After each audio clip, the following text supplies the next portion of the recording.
Hey everybody, welcome to episode 8 of Radio Europa. My name's Laura and today I'm with Darth from Scotland and Alex from Italy. We've got 2 topics to discuss today. The first one is the Jame Gunn situation with the tweets in America, and the second one is fertility rates in Europe, and we're going to focus on England and Wales and Hungary because we've got 2 completely.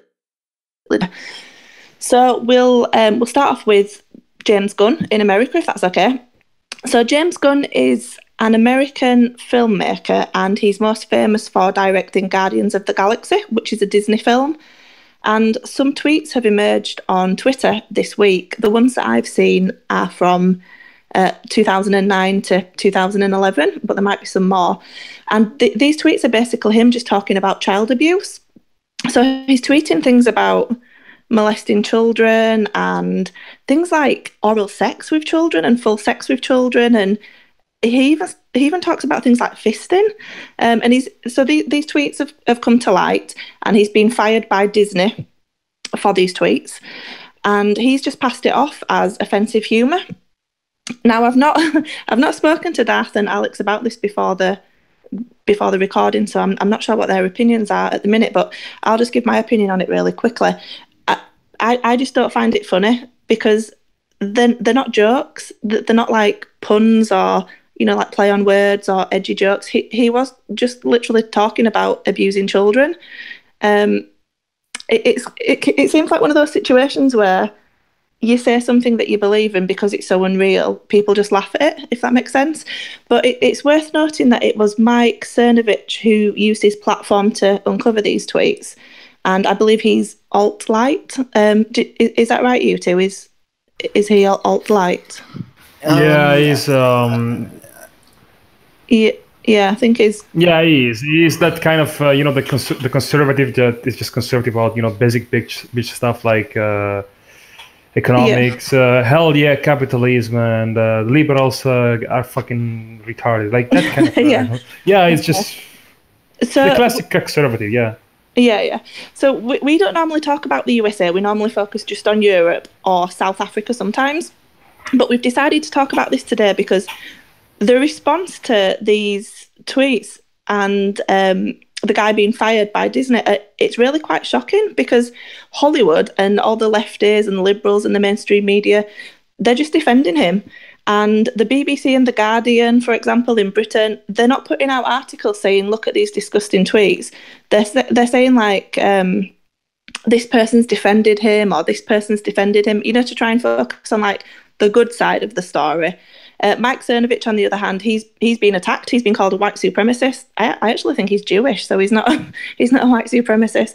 But instead of people... I'm not sure if he's Jewish, but I'm certain that he married a Persian woman, so that's not very kind of white supremacist thing to do. So I think he did tweet that he's Jewish once, and that's where I got it from. But he might not be anyway. But he's been called a white supremacist. Yeah, I mean it's irrelevant. The thing is, they're calling white supremacist people who do the OK sign. So I mean, yeah. I mean he's not a white supremacist. Even if he is white, it's ridiculous. But people aren't, coming out and saying that these tweets by Gunn are bad. They're kind of just digging under Cernovich, trying to find some dirt on him. There's actually a petition as well, which has reached 50,000 signatures to get his position at Disney reinstated.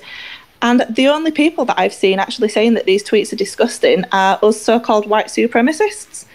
One more thing to add before I pass it over to you two is that a lot of other tweets have come out from other people as well. It just seems like over the last few days there's been absolutely loads.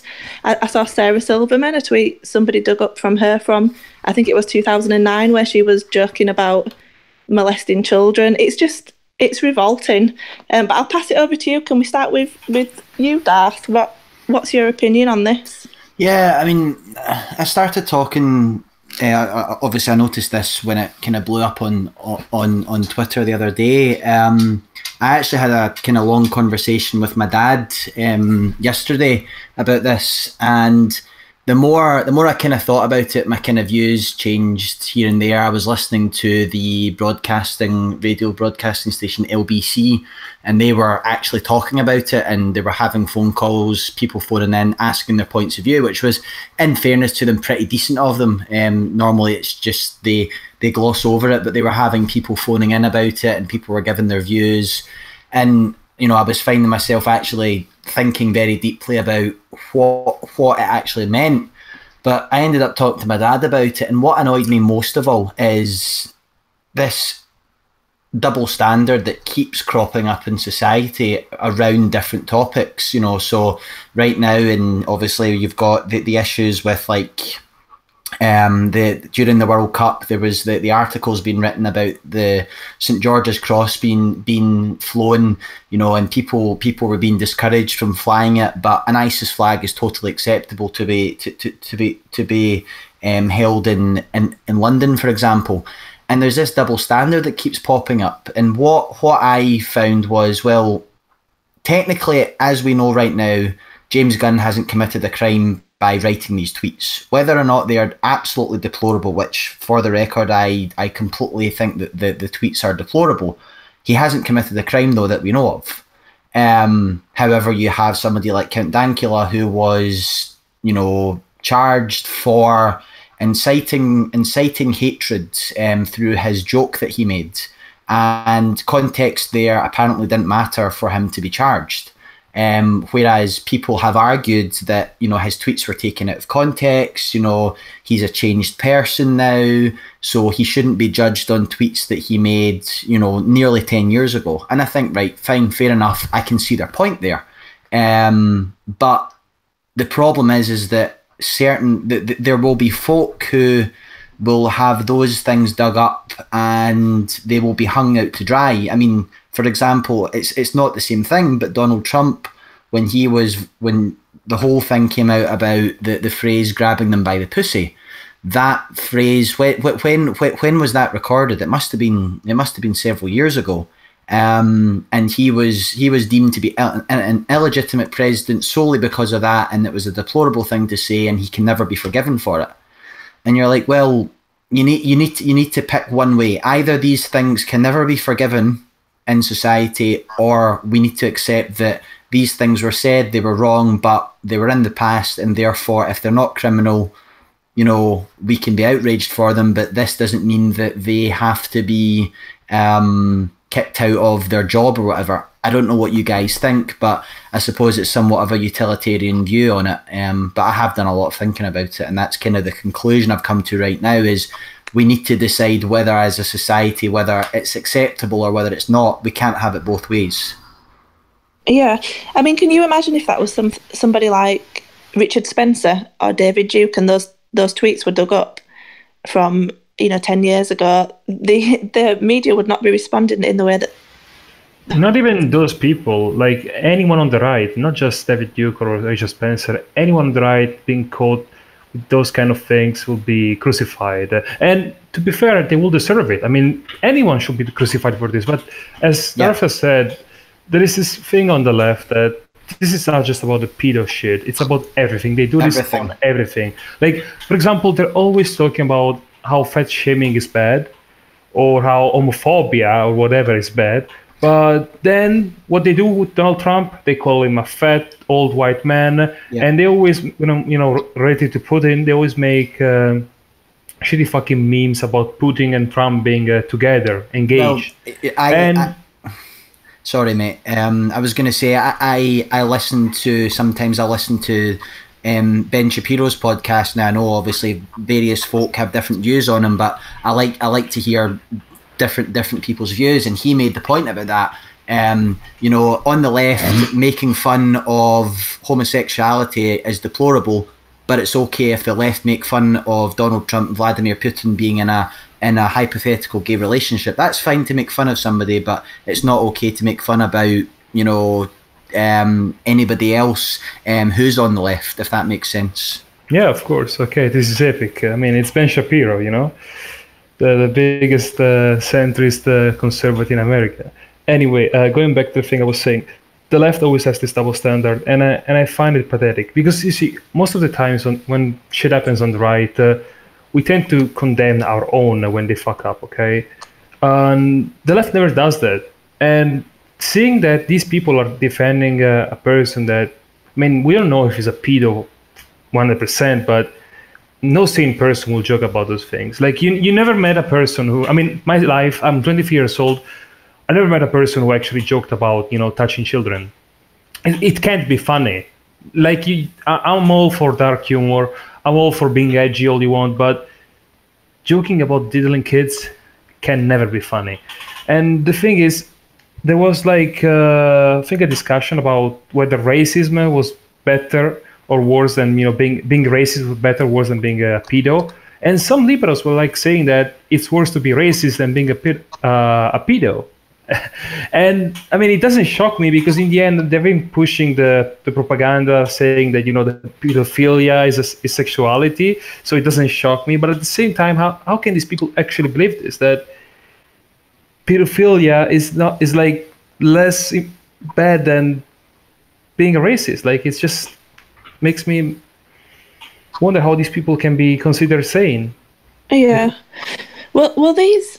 I like edgy humour as well. I mean, we're in the Defend Europa group chat, and there's a lot of edgy, offensive jokes that go on in there. But it's not a joke to say I want to fist a child, because he was talking about 3-year-olds, and he didn't say it and then laugh afterwards. He's just saying sexual stuff that he wants to do with toddlers. I don't understand how we can backtrack on that now and say that's just a joke. One of the things that LBC was kind of making the point. Now, the broadcaster, the guy who was leading the show, he made the comment of these tweets were clearly a joke. Now, I don't know how he can say that 10,000 tweets were clearly a joke, because he hasn't read them all. He can't have. And the fact that it was such a large number of tweets being deleted was eye-raising or eyebrow-raising alone. But the point they were making was these, in quotation marks, comedians, all they've done all their life is tell jokes. So it's got to the point now where they've heard every joke under the sun. So probably the only things now that they can get proper laughs out of is jokes verging on the edge of unacceptableness. And we're now reaching the point where jokes are being told of taboo subjects, i.e. paedophilia or various other things. Now, I'm not saying that makes it right, but you can wonder in the realms of in comedy, where your life is literally telling jokes, is it that they have reached the point where they find nothing else funny because they've explored every other topic under the sun? Again, I'm not saying that makes it right, but I imagine that's the kind of line the DJ went down was, well, this is the topics they now find funny because they found that they've gone down every other route available. Yeah, potentially. Another thing as well is we've just kind of got over the whole Me Too thing, haven't we, in Hollywood? And I know a lot of that was just a load of bollocks, like, women being offended at men holding doors open for them and stuff like that. But there was lots of cases of sexual abuse coming out of Hollywood, and then we've got Hollywood directors joking about molesting children. It just seems like a really dark, horrible place. I think Hollywood, there's still a lot more to come out of Hollywood. I think there is this facade of, well, they're so far removed from general society that I don't think they really think some of the things they do are either unacceptable or will see the light of day. And when these things do see the light of day, they think, oh, well, they won't find out about the other things that go on. I think there's still more things that come out of Hollywood that will shock us, because it is such an insular society in Hollywood. I mean, the whole Harvey Weinstein thing, there was open jokes made at the Oscars about him, and people laughed about it. It was an open secret amongst Hollywood. Yeah, everybody knew.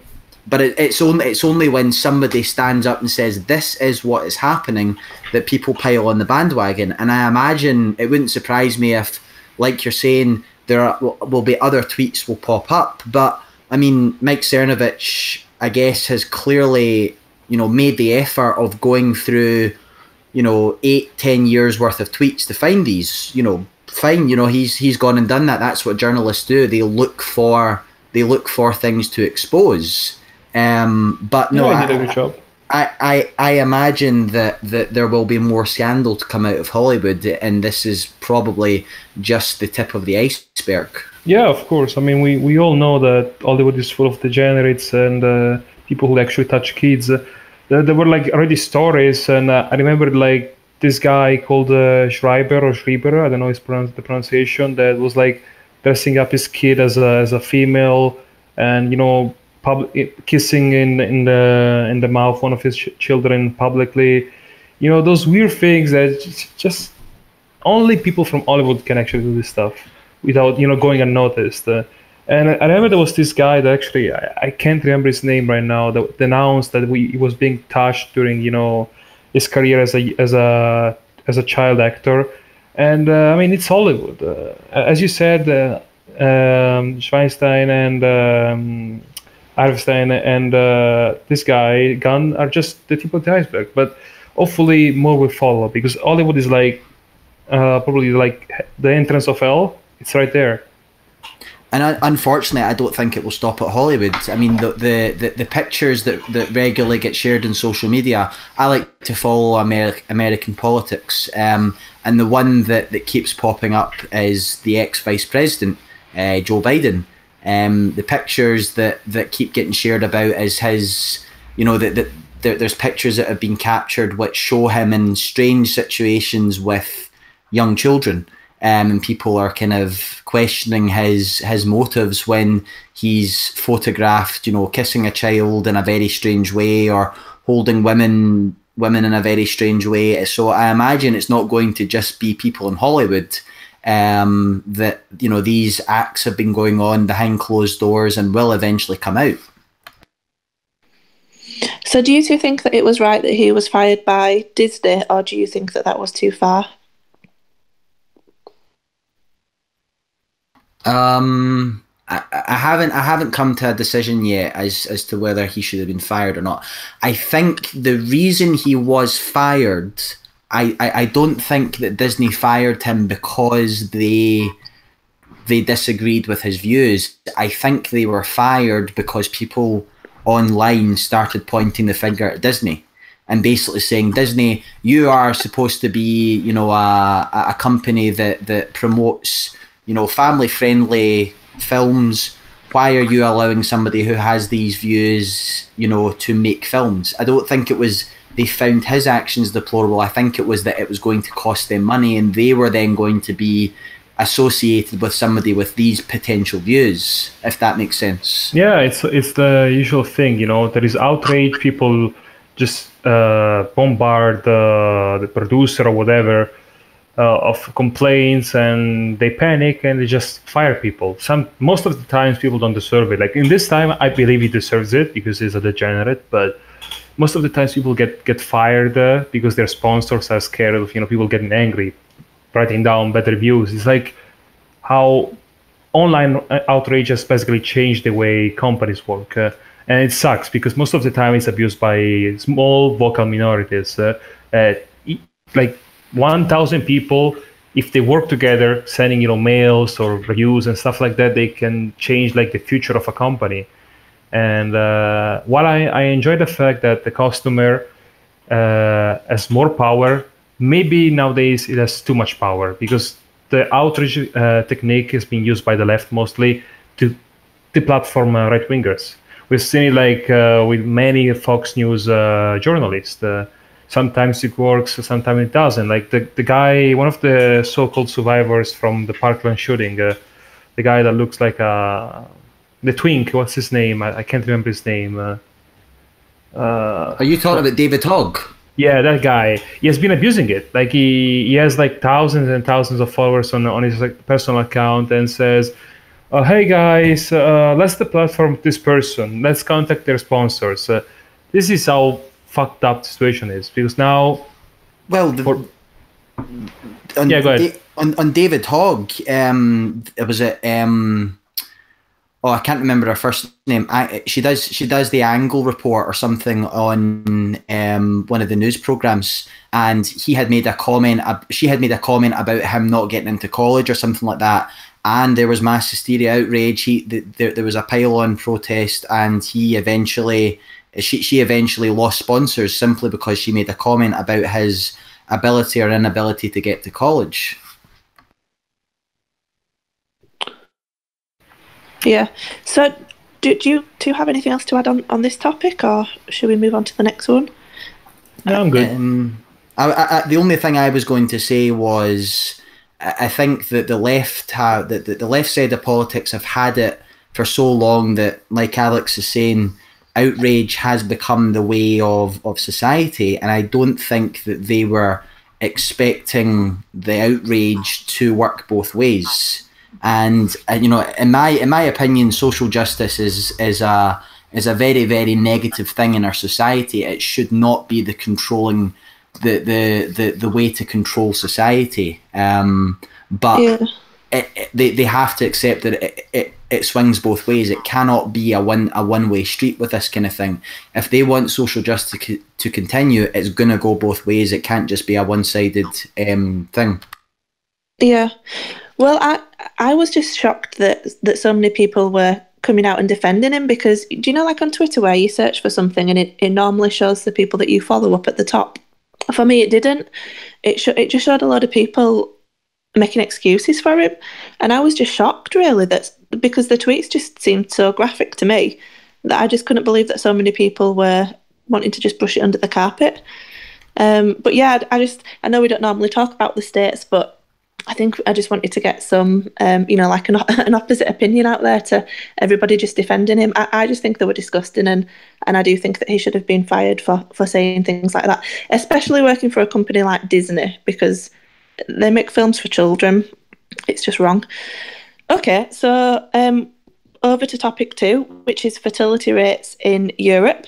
And about a month and a half ago, we tweeted something on our Twitter account at DefendEvropa, and it was the fertility rates for 21 countries in Europe.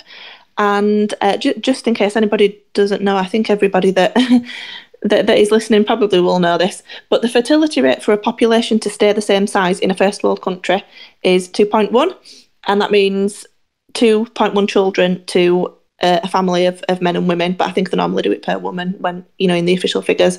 And it's slightly more than 2 children for 2 parents to cover off mortality rates. And I think slightly more boys than girls are born. So obviously then it goes down to the next generation. And on these 21 countries that we listed on this graphic on our Twitter account, all of them are below 2.1. So they start at Spain and Italy, which are 1.34, Portugal 1.36. I won't read them all out, but then they go up to France at 1.92. So just to talk about 2 of those countries, because some figures were released for England and Wales this week, just a couple of days ago, and the fertility rate has decreased in England and Wales again. It's gone from 1.81 in 2016 to 1.76 children per woman in 2017. The average age for a woman to have her first child has increased. It's gone from 30.4 years to 30.5 years. That's a trend, it's going up. But one thing that's very interesting about this is that the figure for live births for mothers who were born outside the UK has also increased, and it's now at 28.4%, which is absolutely huge. That's people born outside the UK, so it's not even foreigners born in our country. And that's increased rapidly since 1990, when it was 11.6. So it's gone from 11.6 in 1990 to 28.4 in 2017.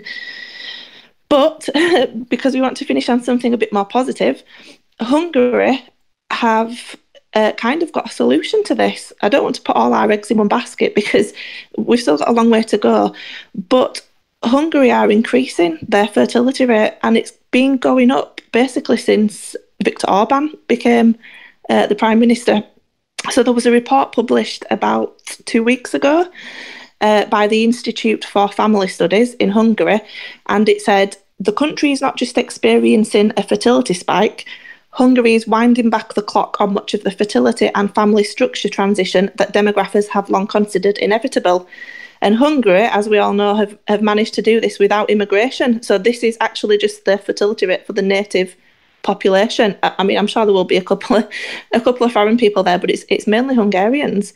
And the way that Hungary are doing this is they've increased government spending on children, families and mothers, and they're doing things like offering tax exemptions and cash grants and loan subsidies for families with children. And they also do things like they give you a cash grant to buy a first house, and if you've got more children, so for example if you've got 2 children, you get between $18,000 and $35,000, but then if you've got 3 children, that jumps up to $50,000 and $80,000. Also, they're having a big focus on marriage at the minute as well, and they've changed their constitution to promote marriage. So lots of people are getting married at a younger age in Hungary, and obviously they're more fertile then, which is resulting in more births. So it's not like a happy ending at the minute, because Hungary's fertility rate is still only about 1.5, but it is increasing, and Viktor Orban has said that he wants to get it to the magical 2.1 figure by the year 2030. So he's got another 12 years to get there. So, Alex, what are your thoughts on this? Because you're in Italy, and Italy's got one of the lowest fertility rates in Europe. It's at 1.34 at the minute. Do you have any thoughts on that? Yeah, when it comes to Italy, we are in a very dangerous and grave situation. If I'm not mistaken, the data from 2016 has been the worst ever in Italy's history. Basically, I believe around 450,000 people were born in 2016, which is under the, which is basically under the number of extinction, which is pretty fucking scary. And among these 450,000, over 100,000 were non-Europeans. So you realize how bad it is. Basically, just 300,000 Italians were born that year, like real Italians.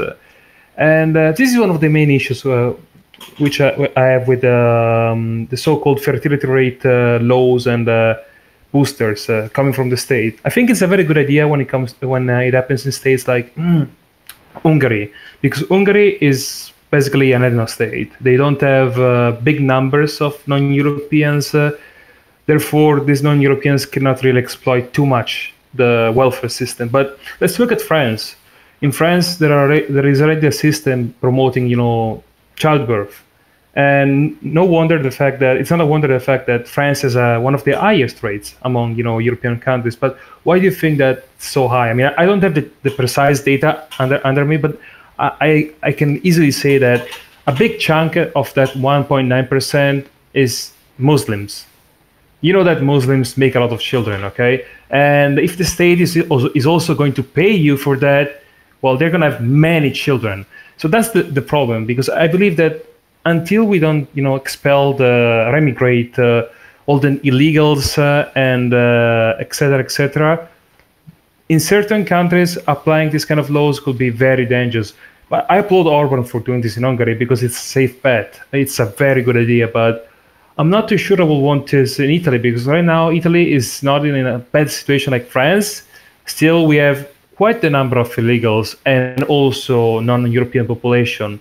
And if we start handing out welfare for people who make 3-4 children, the non-whites are going to be the ones exploiting it. It's certain. I mean, it wouldn't shock me, because first you need to change the mentality of people. You need to reinforce the family values. And in a way, Salvini is already doing that, because he is talking about natality, and he's talking about how beautiful it is to be a father. He posts a lot of pictures on his social media with his children. And that's the way to go. First, you basically need to teach people that having a family is a good thing. And then in the meantime, you have removed many illegals, you can start the welfare things. But if you rush it in a country like Italy, it's going to backfire. It's exactly the same if we did this in Britain at the minute. If we put these incentives, it would just be the foreign-born population that would take advantage of those, because the United Nations openly talk about replacement migration and our declining populations and the fact that our population is getting smaller and smaller, and they said that we need immigration to make up for that. But the population in the UK is actually growing by a few 100,000 people every year, and it's just absolutely ridiculous. We're only a small island, and the fertility rate is dropping. So for the year and a half that I've been at Defend, last year, the fertility rate of the native population dropped, but the percentage of births to foreign-born mothers increased, and it is just replacement migration. Darth, do you have any thoughts? The one thing that kind of came into my head, I can't remember when this happened, but did the current Conservative government not pass legislation, or it may have been David Cameron's government, pass legislation stopping child benefits once you went over 2 children? So if you had more than 2 children, you no longer could claim any more benefits for your third and beyond children that you have, which is obviously opposite to apparently what Hungary are doing. I think also the obvious attack on the nuclear family is something that has, vastly affected the birth rate of our society. People, in the 60s, the 50s, the 60s, the 70s, one income could cover the family needs. If the husband went out to work to do his job, he could pull in enough money to cover a family of, a wife, husband, and 2, 3, 4 children. But with our lifestyle now, the expensive lifestyle, what we have come to expect as being, comfortable lifestyle. Everybody has a car now. Everybody has smartphones. Everybody has the latest tech. That is the acceptable lifestyle now. And unfortunately, people cannot have that lifestyle on one income now. It's not possible. And people are being encouraged to hold off to having children until they're in their 30s. And, you have these progressive articles being written about having as many sexual partners as 25 prior to settling down, because apparently that's a good thing to do. And these are all things that are attacking our mindset of having a healthy nuclear family. It's apparently no longer a good thing to have children young, and it's the worst thing you can do. But on the same hand, we need to have a large amount of immigration to prop up our falling birth rates. And to me, it's just blatant hypocrisy. It's doublethink. You can't do it both ways. And thankfully, Viktor Orban seems to be taking a common sense approach to the falling birth rates across Europe. Yeah, and it just shows how much in the UK, for example, if the fertility rate is dropping but the population is growing, then those people. So it's obviously immigration, and then while the foreign born, but also foreigners that are born in our country to non-white mothers, their percentage of the population is getting. But like you say about the hypocrisy, we're told that we need replacement migration to help stop our decline in fertility rate, but then at the same time the media also promote having don't they, and say that it's good for the environment and you'll be happier, and like you say, go out and sleep about and have a career rather than having kids. So there's just hypocrisy. Anything else to add, Alex? Yeah, sorry, my mic was giving me troubles. Anyway, no, I think we said everything. I mean, we talked about the benefits and the risk, and I think we evaluated the whole situation. Another example that we could think of is Japan.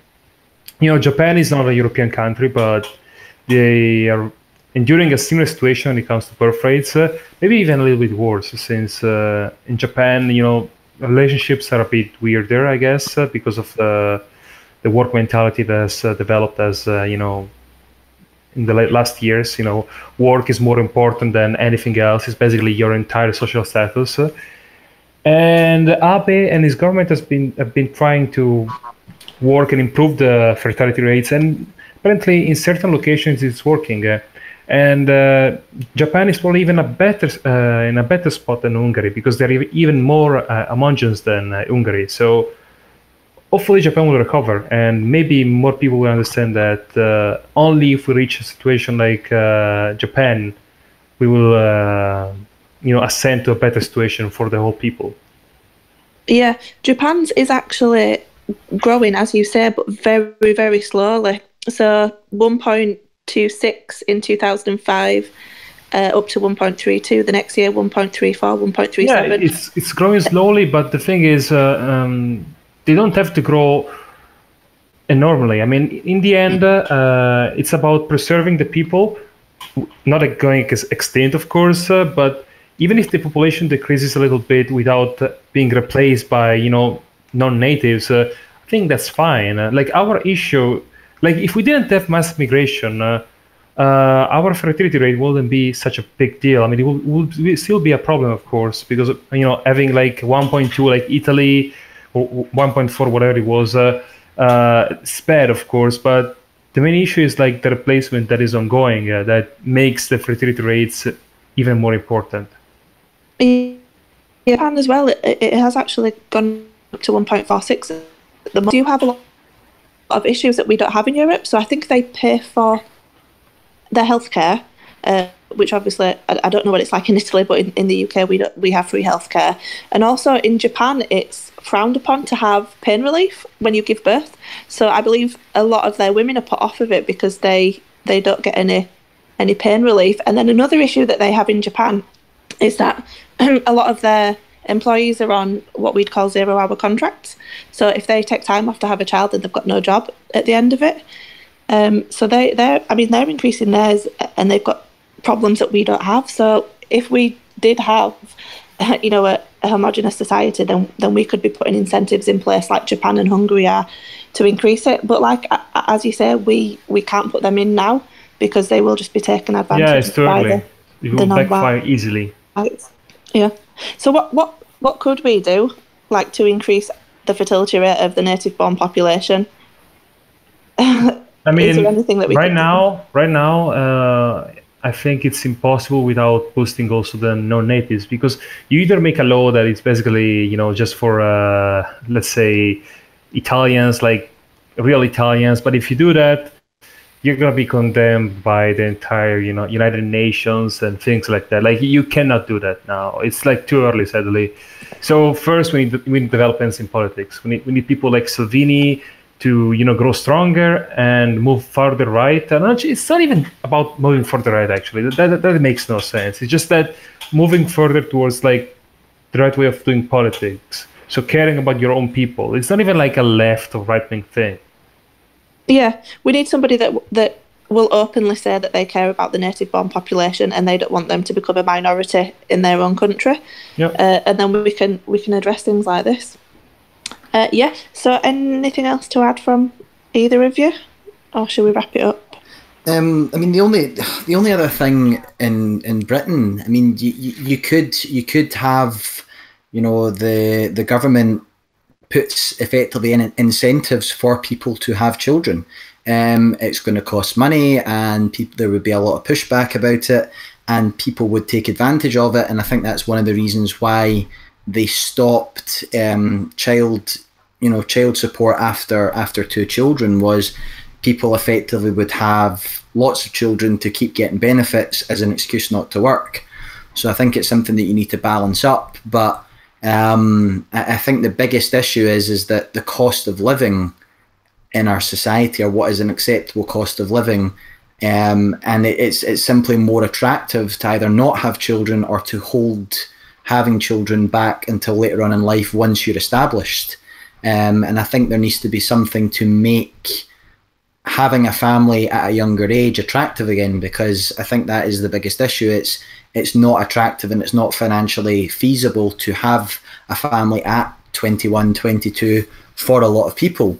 Most people these days of our generation, especially in the southeast of England, struggle to get a house, let alone start a family, because house prices are so expensive. You know, folk are living with their parents till they're 30, you know, into their early 30s before they can even hope to buy a house, which is of a moderate size, let alone one that can support a large or decent sized family.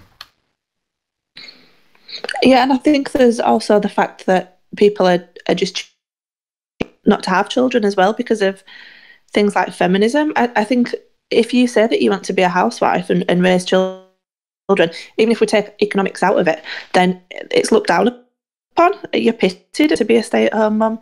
You're supposed to want to be a strong, independent woman and, you know, go out and have a career and stuff as well. So that's a cultural shift that needs to happen as well. Okay, well, I think we'll wrap it up if that's okay. Is there anything else on any other topic or anything you want to say before we say goodbye? No, I'm good.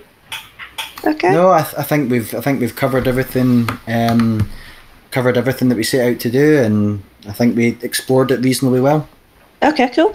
Well, thanks for listening. If you listened, we'll be back in 2 weeks, and I think that William will be back in 2 weeks. Hype. Yeah, I've been stepping in for him. I think he's better than me, but he's been busy. But yeah, William will be back.